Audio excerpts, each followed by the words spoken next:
Hello guys, আবার নতুন video তোমাদের কাছে চলে এসেছি। আজকে আমি এসেছি নবদ্বীপ বাবলাড়িতে। এটা হচ্ছে লক্ষ্মীপ্রিয়ার জন্মভিটে। এখন এখানে সেটাই তোমাদের দেখাবো এবং পুরো মন্দিরটা ঘুরে তোমাদের দেখাবো।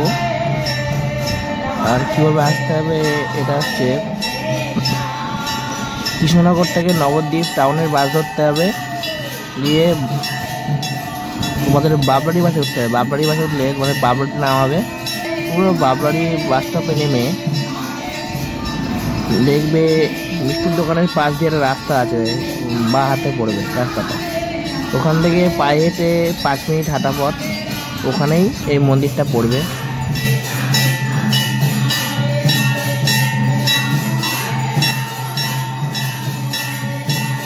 বাবলাড়িতে আসলে অবশ্যই একবার ঘুরে যেও এই মন্দিরটা, তোমাদের খুব ভালো লাগবে এবং ঠাকুর দর্শন করে যাবে। আর আমার ভিডিওটা ভালো লাগলে অবশ্যই একটা লাইক করে দেবা, চ্যানেলে নতুন হয়ে থাকলে একটা সাবস্ক্রাইব করে দিও এবং প্রচুর শেয়ার করো, যাতে অন্যান্য ভক্তবৃন্দরা দেখতে পারে। আমার ভিডিওটা সম্পূর্ণ দেখার জন্য আপনাদের সকলকে অসংখ্য ধন্যবাদ।